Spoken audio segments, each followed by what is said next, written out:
Okay, good morning everybody. We're going to begin the webinar.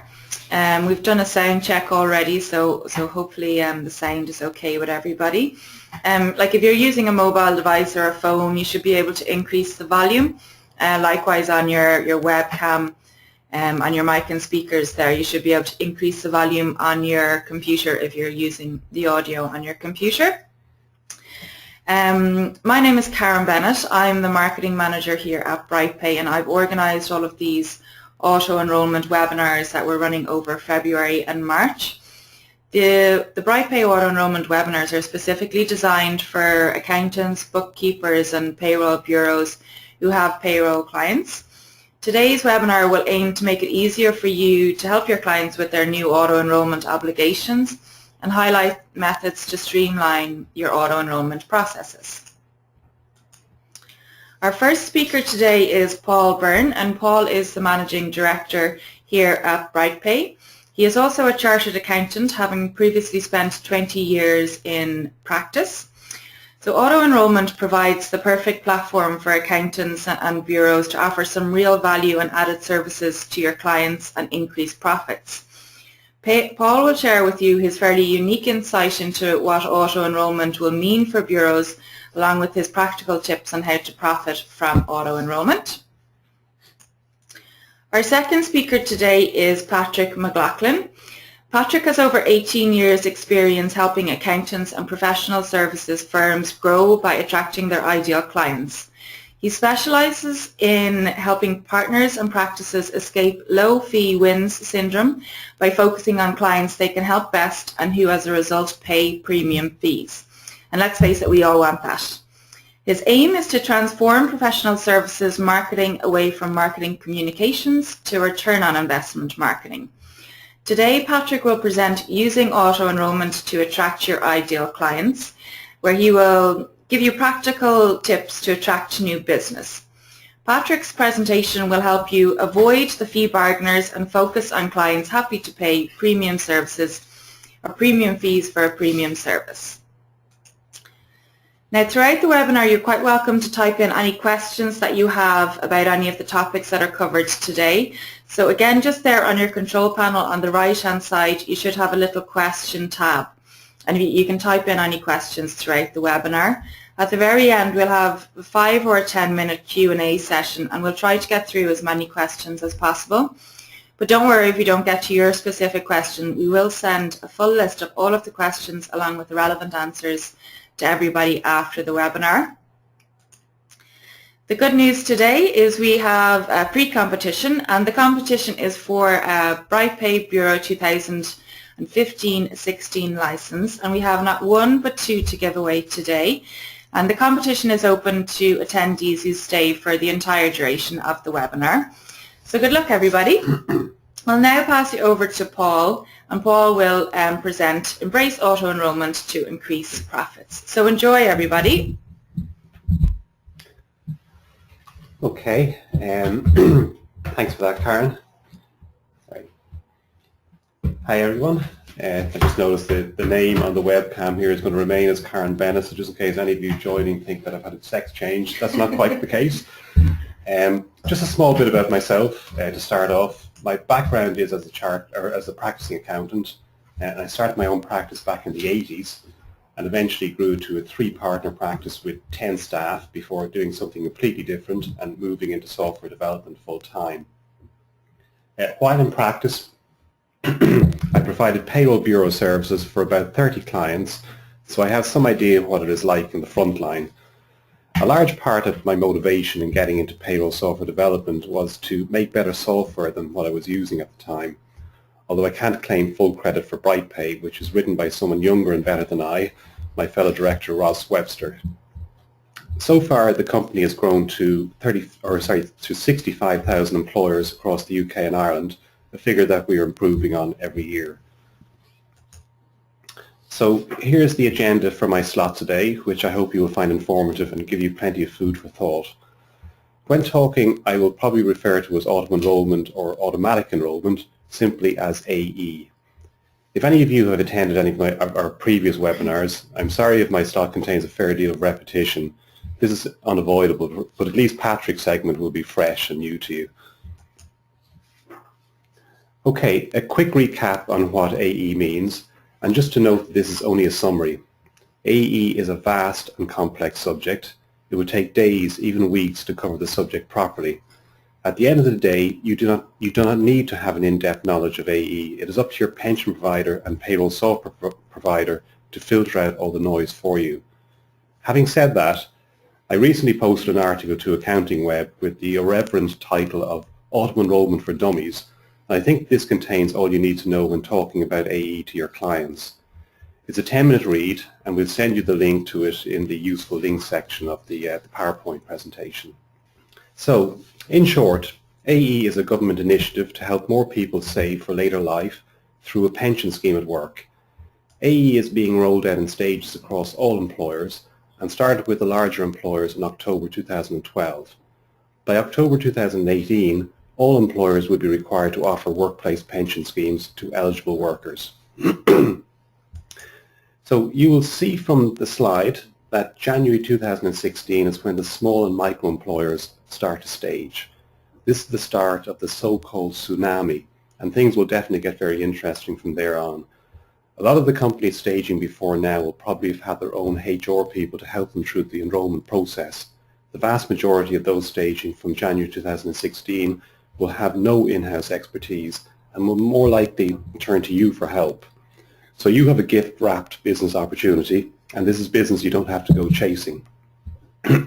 Considering the various other changes you guys have had to cope with over the last number of years, for example RTI, FRS 102, IXBRL, AE is a change that you should actually be able to profit from, and one that should not require any investment in time or systems.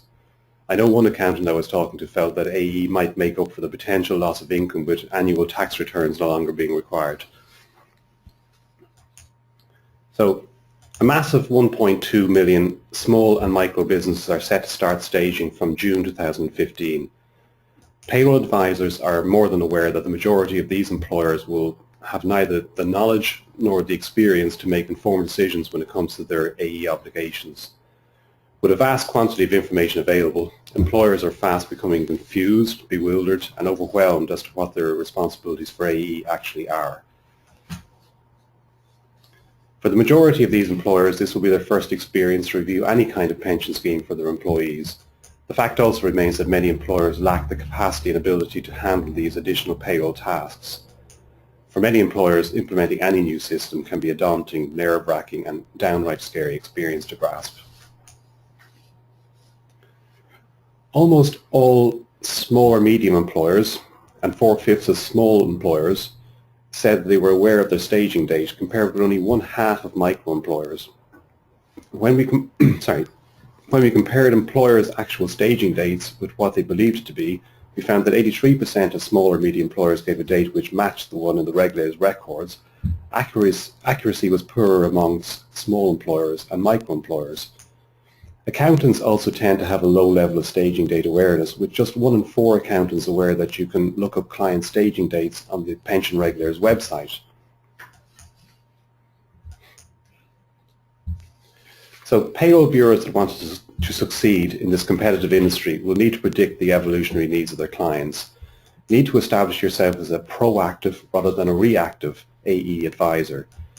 Bureaus will naturally increase their income by providing this service in exchange for an initial setup fee, plus a monthly retainer to manage the ongoing AE duties or an increased price per payslip. One customer told me that for a 15-employee client, he charged £400 for the staging and upped the price per payslip from £1 to £1.50 to cover the ongoing duties. And the best thing of all was that his client was happy with this, very happy with this level of fees.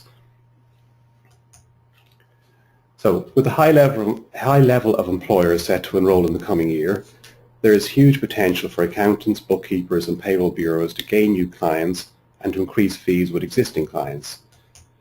Bureaus have a relatively short window of opportunity to position themselves as open for business in this this ever-increasing cluttered space.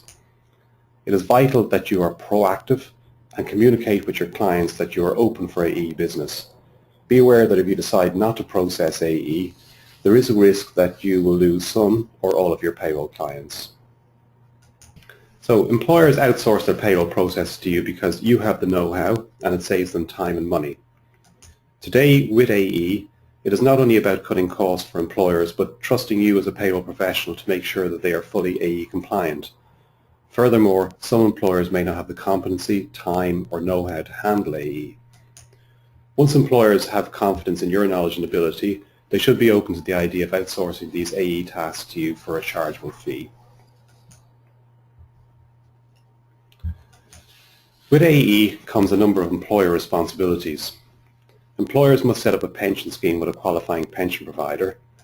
Next, employers must assess their workforce at their staging date and enroll all eligible job holders unless they're using postponement. A small note here on postponement is that an employer, say that if an employer decides to postpone, say for the maximum of 3 months, it is essential that they issue the necessary letters or emails to their employees informing them of the postponement within 6 weeks of the staging date. Some employers believe that postponement means not having to do anything during the deferral period. This is incorrect and could lead to them needing to backdate AE to their staging date. Employers must also pass on the necessary communications to all employees, not just those who are automatically enrolled. And 5 months after their staging date, employers must complete a declaration of compliance to notify the pensions regulator that they have complied with AE. There are also a number of ongoing employer responsibilities such as handling opt-outs and opt-ins, making deductions and contributions, monitoring employees per each pay period, and sending a contribution file to the pension provider.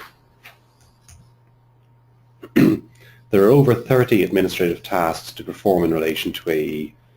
The pensions regulator advises bureaus to automate the majority of these AE processes, such as monitoring your client's staff ages, earnings, and deducting pension contributions. Software solutions can automate employer responsibilities, which reduce the time spent on these tasks. With a combined payroll and AE solution in place, bureaus will benefit from greater efficiency, increased value added, and improved cost savings. So it is important to check with your payroll software provider to establish how it handles automatic enrolment.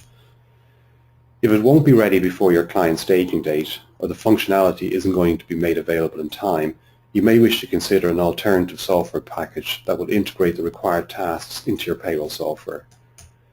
Appropriate software will allow you to streamline AE process and increase the turnover of payroll clients. So you need to find out if your software can identify whether you have employees that you need to automatically enroll. If you don't have access to the necessary software, you will need to get it. When speaking to your existing software provider or selecting new software, you should ask whether the system assesses your workforce, allows the use of postponement, automates employee communications, calculates pension contributions, handles opt-ins and joinings, handles opt-outs and refunds, notifies you when actions need to be taken, keeps records and provides reports, and integrates with some or all pension provider schemes. If you are selecting new software, you should also ensure that it is compatible with your existing systems. The pensions regulator recommends that employers and bureaus choose payroll software which is specifically tailored to automatic enrolment. Payroll software that can automate these employer admin tasks will be vital to improving profits. You should test your chosen software well ahead of your staging date to make sure it has full AE functionality. Bureaus obviously have the option to consider an alternative software package that has AE features included. If you are changing your payroll software provider, beware of hidden costs that they may charge. With some payroll software providers, you may need to pay additional costs for AE functionality, support, and additional employees. Make sure you know of any additional costs that you may be faced with throughout the year.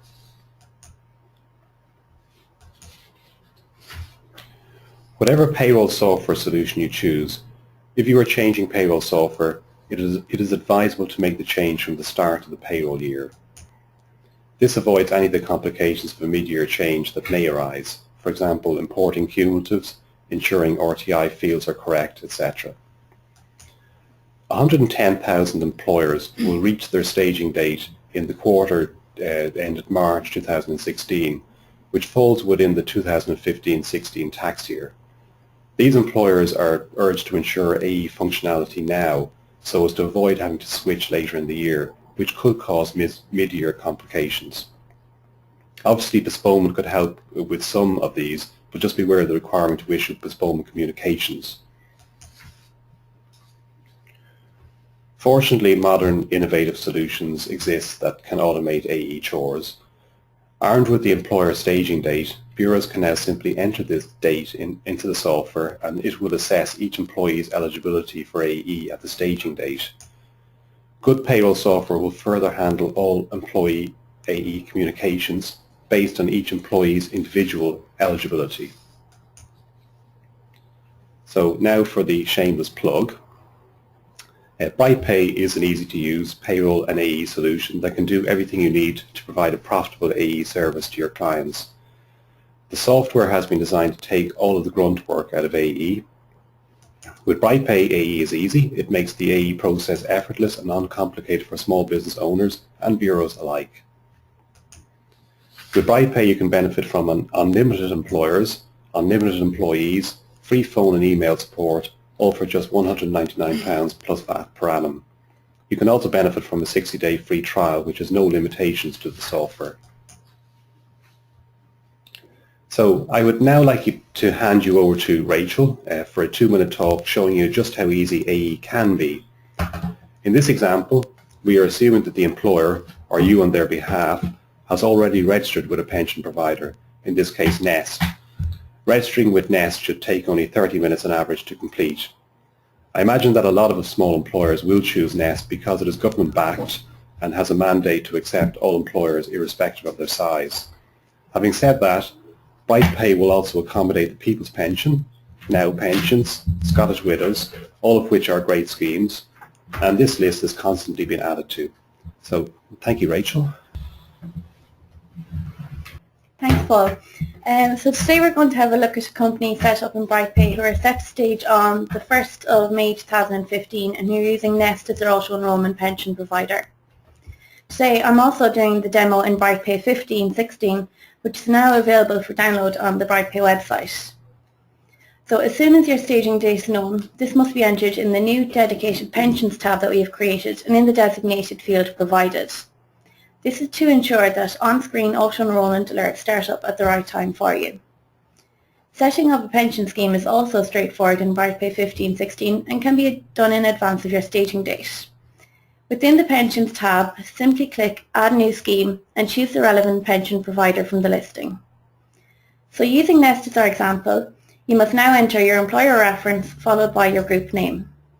Here we also have the option to add additional groups if required or to amend the contribution rates of employees who will be enrolled in this particular group. When ready, select Save to complete the setup. As soon as you reach your staging date in the payroll, in this instance the 1st of May, BrightPay will automatically assess which employees are eligible job holders, non-eligible job holders or entitled workers. You will see on-screen flags and alerts appear to notify you that you have auto-enrolment duties to perform. These alerts will bring you through to the relevant options available for the selected employee's worker category. So you can see here that Alice Barber is an eligible job holder, which means you have the option to enrol her in a qualifying scheme, postpone her for up to 3 months, or mark her as exempt if applicable. So here we're going to enrol Alice, and you must now choose a group to enrol Alice into. As soon as she has been enrolled, BrightPay will automatically prepare the employee's enrolment letter, which is ready for printing or exporting for emailing to the employee. So here we have an extract of Alice's enrolment letter, and this will include details of her staging date, her contribution rates, her option to opt out, and general information about auto-enrolment and how it affects the employee. As soon as an employee has been enrolled, joined or opted into a pension scheme, BrightPay will automatically make pension deductions for the employee going forward. These deductions can also be seen on the employee's payslip, which is also ready for printing, exporting or emailing from directly within the software. BrightPay can also create the enrolment and contribution files for upload to the pension provider's web portal. With the click of a couple of buttons, you will be given the option to save the file to a location of your choice, ready for upload as required. BrightPay can also create contribution files for Now Pensions, the People's Pension, Scottish Widows and more planned for future inclusion. A new feature that's available in BrightPay 15.16 is the option to process more than one employee at the same time. You will see here that when enrolling one employee, you will be given the option to enroll multiple employees with these settings. Simply tick the employees who you wish to enrol and select OK to complete their enrolment. Likewise, you will also be given the option to print the enrolment letters in batch for these employees. In a similar manner, batch processing is also available for postponement and exemption if applicable. So that completes the short demo. I'll now pass you back to Paul, who will take you through the key takeaways. Okay, that was great, Rachel. Thank you very much for that. So, key takeaways for today. By automating the AE tasks, bureaus can reduce overheads per client, increase staff efficiency, and increase bureau profits. Ensure your solution has everything you need to prepare your clients for auto-enrollment. Check to see if there are any hidden charges when it comes to the number of employees, employers, and the level of support that is provided. Beware of exorbitant hidden costs. Try to implement whatever solution you adopt from the start of a tax year. And finally, be proactive by educating and communicating directly with your clients about what is involved for them and what you can do for them. So before I pass you over to Patrick McLoughlin, if you did have any questions in relation to BrightPay and AE, please type them into the chat bar now so we can get through as many questions as we can in the Q&A session. So I'm delighted to pass you over to Patrick, who will present Using Auto Enrolment to Attract Your Ideal Clients. Thanks very much to you, Paul and Karen, for inviting me today. Let me just, there we go. Hopefully you can all see me now. Right, what I'd like to start with is what auto-enrolment means to our potential clients. This letter, impeccably timed, arrived on my desk yesterday. Now, I just want to draw your attention to a couple of words here. Automatic enrolment, every employer will need to act. The first words of the letter are act now. So we've got hundreds of thousands of opportunities out there. What I want to talk about today, and what will be successful if by the end of our half an hour, is if you get a good understanding of how to identify, engage and attract your ideal clients. So I'm going to start by looking at why we should go to the bother of focusing on our ideal clients. Ideal clients tend to have ideal payroll bureaus and accountants. That means they appreciate the difference that you make, so fees become a secondary issue. They also tend to stay as a client for longer, massively increasing their lifetime value. You can expect a good 50% increase in that. You also, because you're appreciated and valued, you tend to have far better client relationships, and that means your work is more enjoyable. Now, I want to kind of hone in on the impact, the difference it can make to your bottom line, because I think it's quite startling. And if I can't get this across to you, then we're going to struggle to get you through the rest. As we've touched on, ideal clients will stay with you longer, which has a massive impact on your lifetime value. They typically need a lot more support than your average clients, so that increases the gross recurring fees they're going to be paying to you. Now, the work you carry out for your ideal clients, because it's valued, they'll pay a premium for it, so this increases your margin. So immediately they're paying you more, they're paying you more often, and what they do pay you is more profitable. And as an added bonus, what you'll find is that the referrals that you'll get from your ideal clients will be very similar to your ideal clients because they're referring you on the strengths and the qualities that they recognize, and that's what makes them your ideal clients. Now, if I haven't convinced you yet, let's have a look at the alternative to working with your ideal clients. If you're happy to offer a general service to a mixed bag of clients, I would just give you a warning. If you can't differentiate your service, your prospects will do it for you, and they won't do it in a way you'll like. I'm going to zip on here to a quote. I don't know if you've come across Seth Godin before. This is from a book called The Icarus Deception. The race to the bottom is the internet-fueled challenge to lower prices, find cheaper labour, and deliver more for less. The other race is the race to the top. The opportunity to be the one they can't live without. The race to the top focuses on delivering more for more. Now let's try and have a look at who your ideal client is. What I'd like you to do is to think about your best current clients. And then I want you to give some thought to what factors made them rank so high.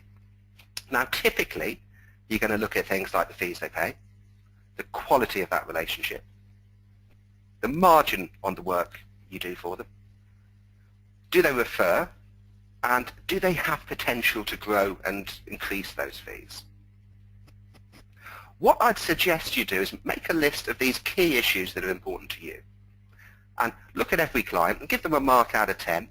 And from that, you can grade your client base A to D. What you want to do from there is move those Ds either out the door or up to A's. And the B's and C's, again, we want to be pushing them upwards. Now, where do we provide most value? Because where we provide most value, as perceived and understood by the client, that's where we'll find our ideal clients. So I want to have a quick look at this. I've got a bit of a Venn diagram for you. Now, this top circle is your prospect's world, your prospect's needs. We look at the bottom right, we're looking at all the services and how they're delivered from your competitors. And finally, bottom left, we're looking at your services and your offer. Now, in fact, I'm going to zip over to another slide and I'll show you this a little clearer. The vast majority of payroll bureaus and accountants focus their communications in this area here. They talk about all the same qualities, strengths, benefits that their rivals offer. And if that's the case, don't be surprised if you're going to be hammered by fee pressure with constant requests to sharpen your pencil. What we want to do is find our ideal clients that live in here. This is something that we offer, that our client values, that can't be matched by our rivals. Now, this is a friend of mine. His name is Shaz Nawaz. He's not a client. He helped my wife out with some charity works, but I went to see him a few weeks ago, and it's just an excellent way to show you how difference can be delivered. As I pulled into Shaz's car park, I saw there's a space marked, "This is reserved for Patrick McLoughlin." As I get out of the car and walk into reception, his fantastic secretary, Nikki, runs up to me, greets me at the door, because she knows what time I'm arriving and she knows who I am. I'm then plonked in reception. I'm given a menu of hot drinks, and surrounding me are a couple of enormous boards demonstrating the value and what it is that's special that Shaz can bring to his clients. Now, Shaz offers a service, and I think it's fair to say he focuses his service on improving his clients' profits. He is an award-winning accountant. He's reinforced that with proof here, testimonials. And down the bottom, again, he's got this very bold guarantee. If you pay for what you think it's worth, if you don't think it's worth paying for, then don't pay at all.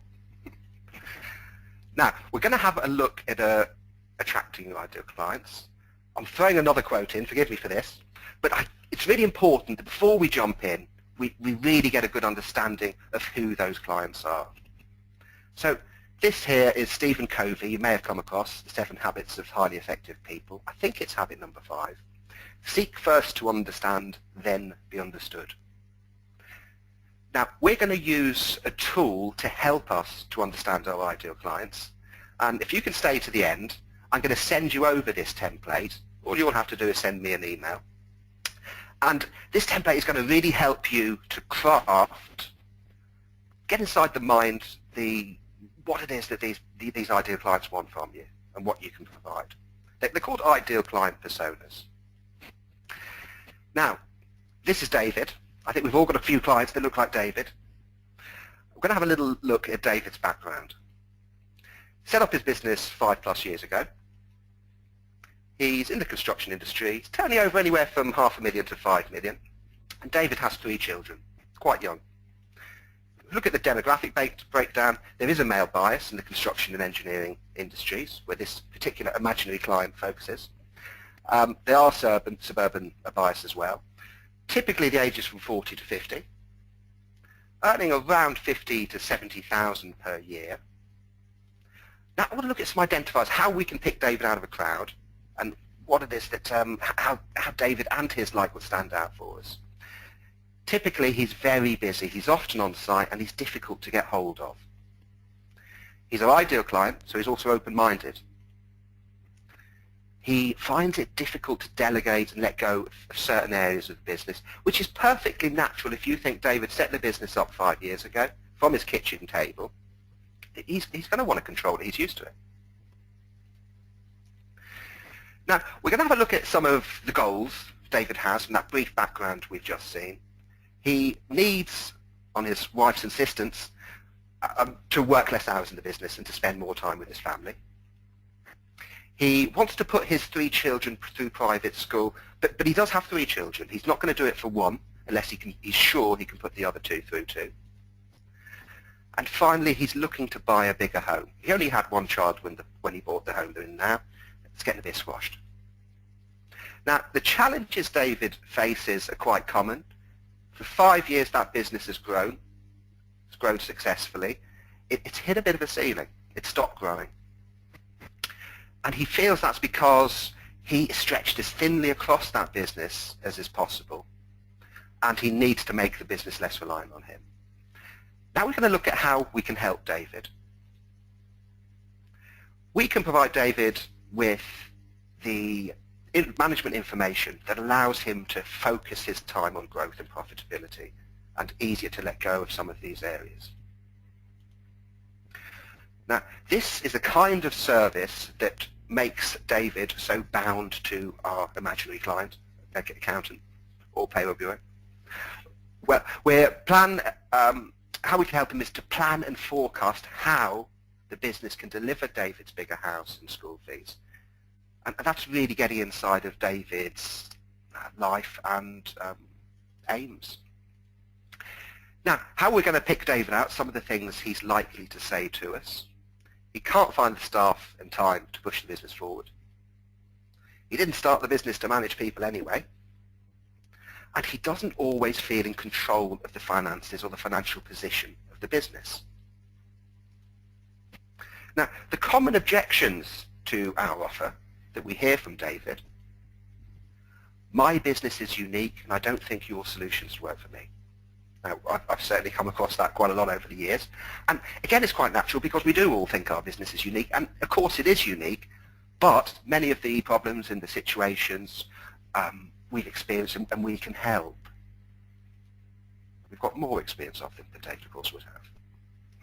Now, this is, again, and you'll see a bit of a theme running here with David. It's up to me to increase our profits and run the business, not my accountants. Again, this is about David's control, and it's something that we need to address in our message to David. Now, this is a marketing message that we've put together really based on David's background and his situation.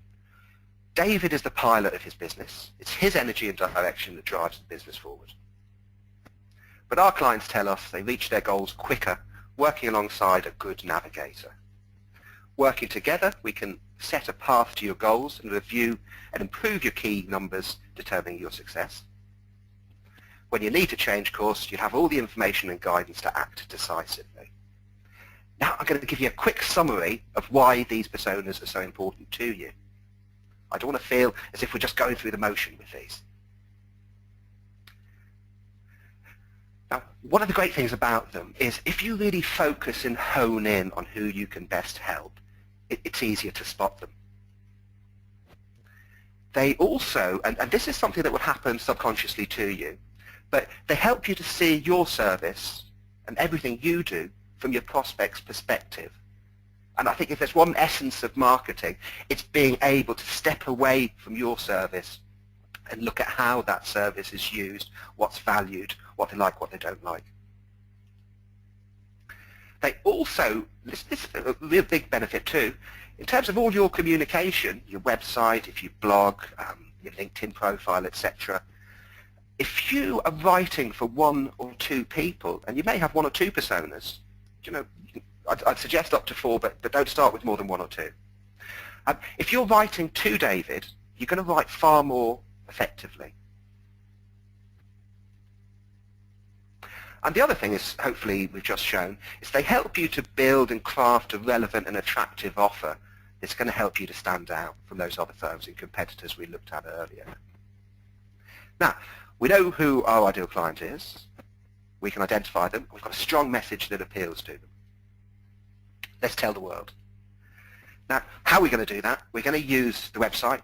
We're going to use social media, especially LinkedIn. If you're not using LinkedIn, I really would suggest and highly recommend that you get in there, get your profile up, and start looking at some groups, start making some contacts.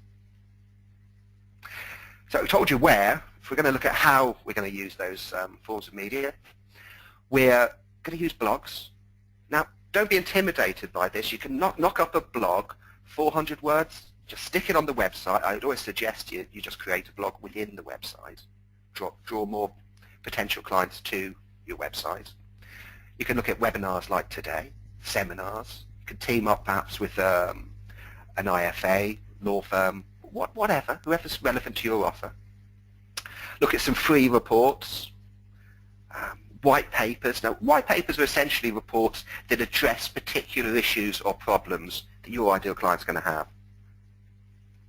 Again, video. Again, you don't want slick, beautifully produced videos. Not get a camera for a couple £100. My tripod came from the pound shop and works great.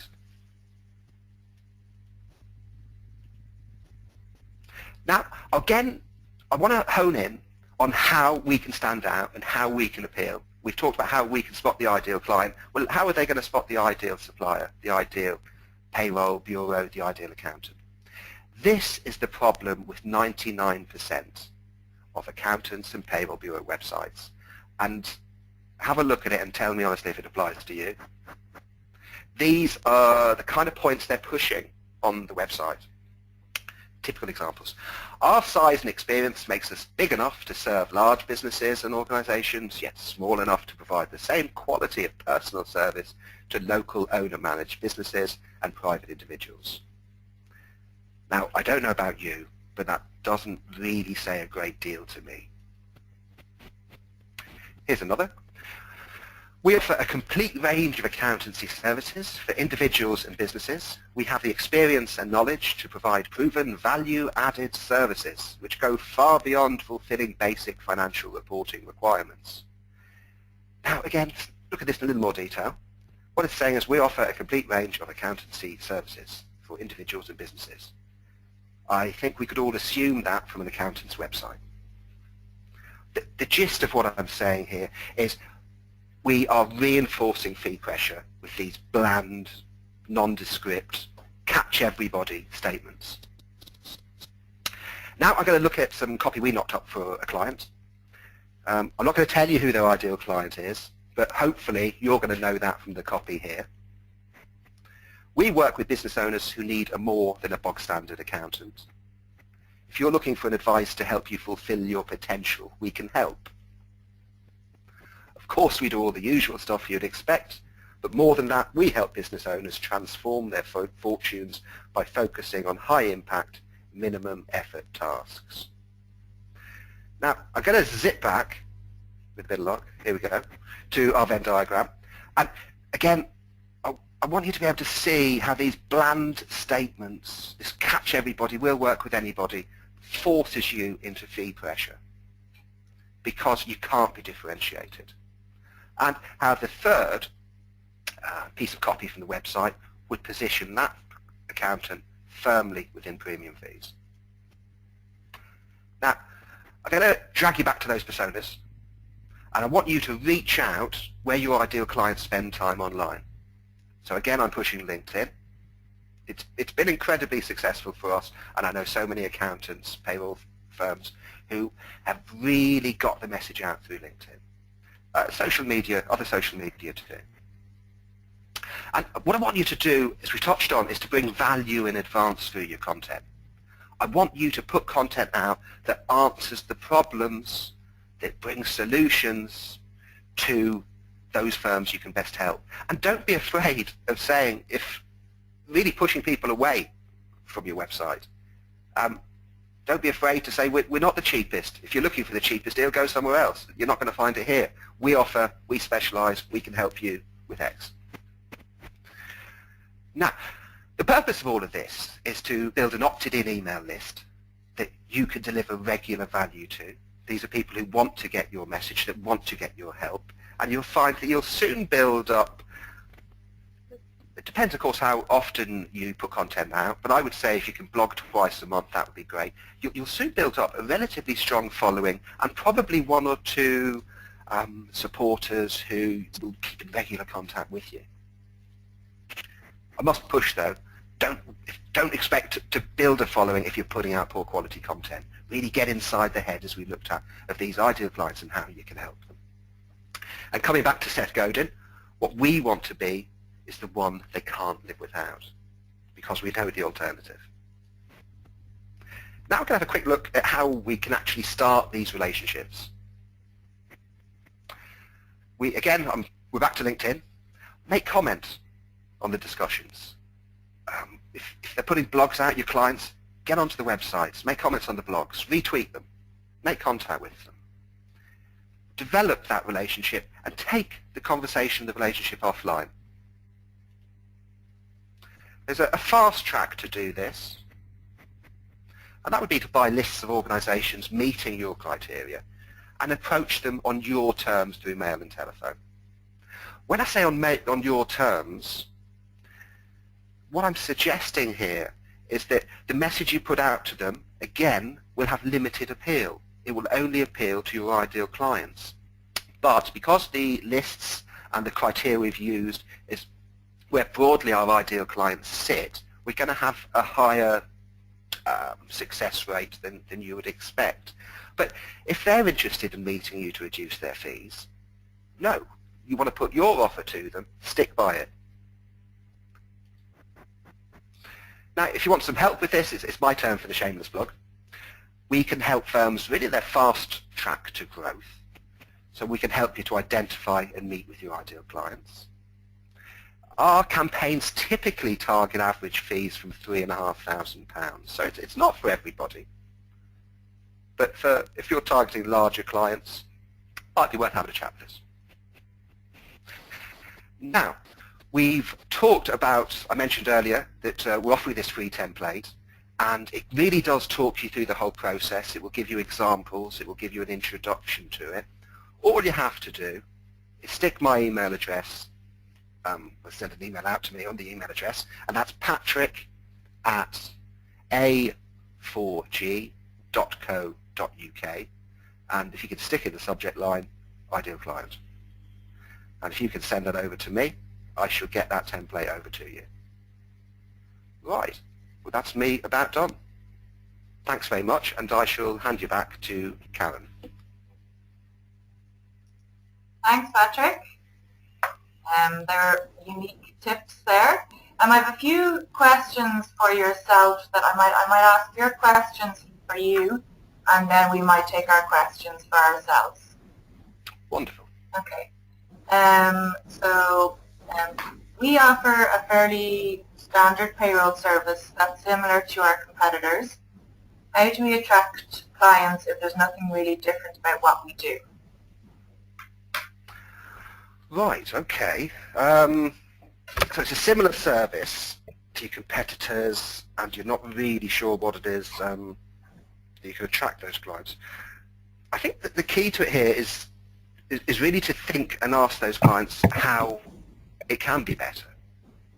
I would say that in the reality of cases, that the majority of cases, that there are unique areas that you do bring value. What you might want to do is get a flipboard out, scribble, if you've got a team, get them together and just brainstorm it.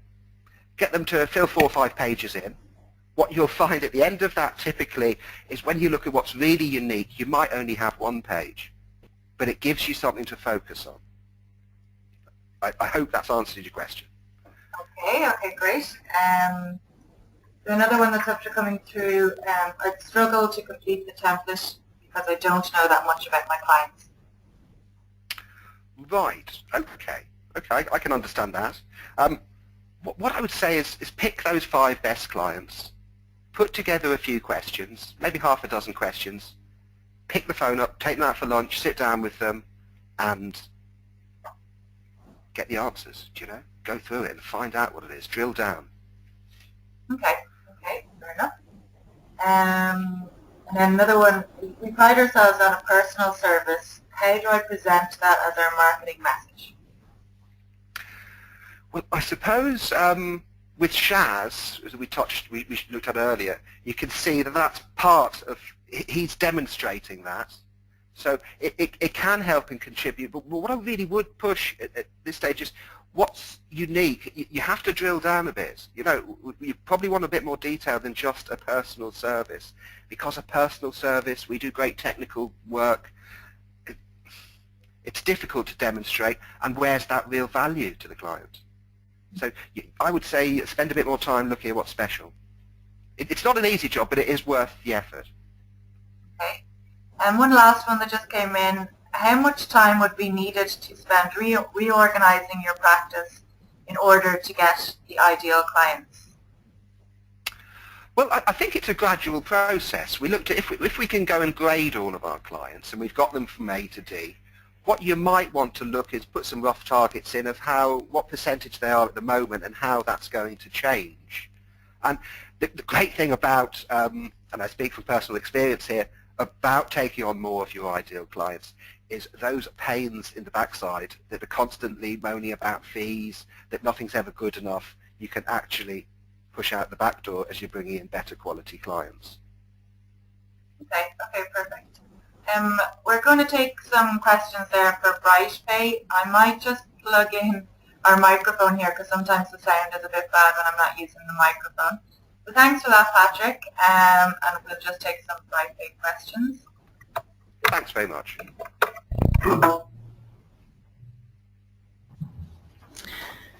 Okay. Right. So we have, how does BrightPay work with the people's pension, and is there another pension type box? Well, yes, it works with the people's pension. In the drop-down box that Rachel sort of demonstrated. So are you okay with sound? Yeah. Yeah, good. The people's pension is one of those options available. Okay. A bit of a long one here. Does BrightPay have a batch RTI processor? We found this feature with MoneySoft very useful when dealing with owner-managed business payrolls and those with fixed salaried employees. Okay. Right. It's a roundabout answer to this, really. The strict answer is no. We don't have a batch processor for RTI, but I suppose the way the processing occurs within BrightPay, we didn't see it being required because it's actually the submission of the RTI, the FPS, is a very seamless part of the whole payroll process itself. When you actually finalize a client's pay slips, it's one more push of a button to actually submit the FPS. And if, say, within a day or an hour or something like that, you find the FPS was incorrect because something else needs to be included, say overtime or whatever, you can submit another FPS at that stage. We're not limiting you to one FPS, say, per week. You can submit as many FPSs within the week as you wish. So I hope that answers that one. Okay. I'll be able to take this one. So will you be able to get a copy of the slides after the webinar? Yes, we'll send a copy of the slides along with the questions and the relevant answers to everybody after today's webinar. Okay, so the next one for yourself, Paul. Does BrightPay allow you to choose the exact date you want to postpone to, or can you select the last day of the pay reference period within the 3-month postponement? Well, the answer to that is yes to both of those options. You can select a particular date, or you can select the 3-month maximum allowed postponement. Okay. Can you load in Scottish files, aka Royal London export files, if you are using them as just your pension provider? At the moment, we don't actually have London Royal London as an option, but we are working with adding additional providers over the next couple of months. At the moment, there is a kind of a customizable reporting function that you can practically design your own file within that. But having said that, it's much better to actually have the customized version available for Royal London. So we'll be working on those other providers over the next couple of months. Okay. How does BrightPay analyze weekly paid employees for auto enrollment if I only start using BrightPay in 2015-16? I'm not sure, what what's been asked here. I mean, if you're staging in 2015-16, it looks at the weekly pay at the staging date, in the pay reference period in which the staging date falls. So it doesn't actually need to know what, say, wages or payroll was from a previous year or years. It only looks at the actual wages information in the particular year of staging itself, or the fair date, or whatever you choose. So really there's no issue as far as I can see. Okay. Our company is currently using a different company. I think it means different provider. How hard will it be to transfer to BrightPay? Well, we have a number of features built into BrightPay that it can actually import employee information from other payroll providers, providing that those other payroll packages can actually produce export files in their procedures. So yeah, no, it should be fairly straightforward. I mean, I know we have done up particular import functions for the likes of Iris, Sage, and MoneySoft. Okay, that kind of answers our next question, which was in relation to Iris migrating into BrightPay. So I'll just clarify it there. So how does Iris Pay Master migrate into BrightPay as CSV file? Not possible through Iris.